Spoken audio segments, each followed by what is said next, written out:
Bonjour, Madame Kelly Nadeau. En Bonjour. préparation pour votre présentation au symposium de la chaire UNESCO des CEMET 2021, merci de participer à cette entrevue. Pouvez-vous nous parler de vous un peu? Ben oui, ça me fait plaisir. Donc, je m'appelle Kelly Nadeau. Je détiens un diplôme en communication, stratégie culturelle et médiatique de l'UQAM.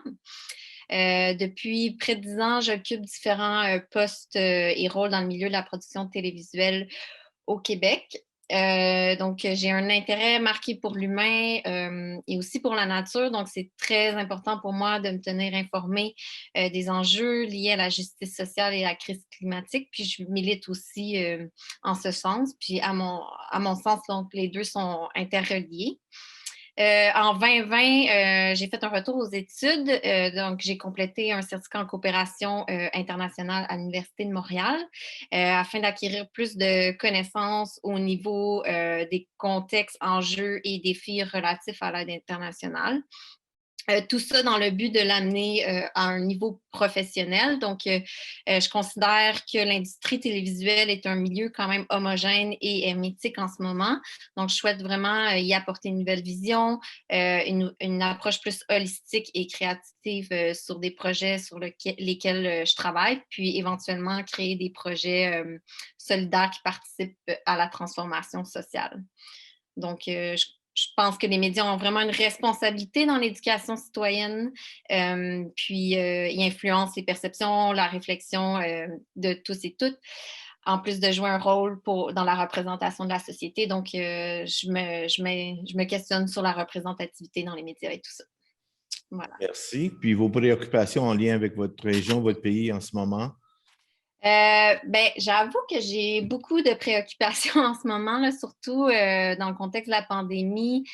Bon, c'est sûr que ça a exacerbé les inégalités sociales et socio-économiques au Québec, au Canada, mais aussi partout dans le monde. Donc, l'accès au logement est plus difficile. Puis, j'avais avoir une inquiétude parce qu'on semble prioriser une reprise économique à tout prix. Puis on relègue au deuxième plan la crise climatique. Donc, ça me préoccupe beaucoup parce que j'ai un peu peur de ce qu'on va laisser aux générations futures, puis qu'est-ce qu'on va leur léguer. Je suis également particulièrement touchée par les violences basées sur le genre, puis entre autres en ces temps où ça a été aggravé par le confinement, puis que ça l'a fait d'autant plus les femmes racisées et autochtones.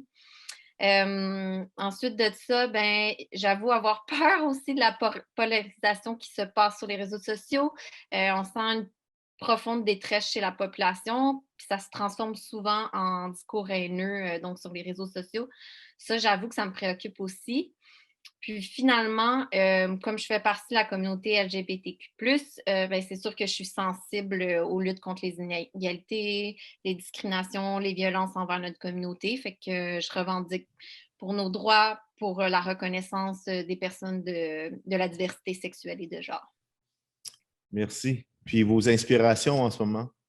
Mes inspirations, ben, c'est sûr que j'aime ça.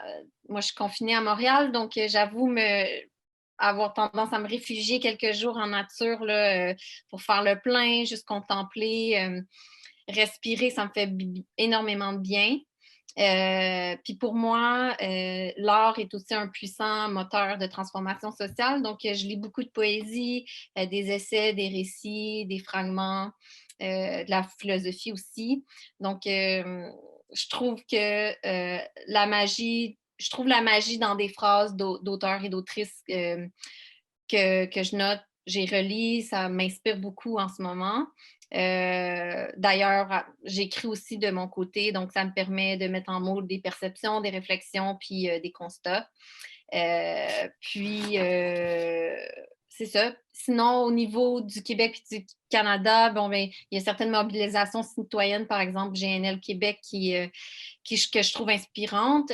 D'ailleurs, j'espère que ça va fonctionner et on va réussir à empêcher ce projet-là.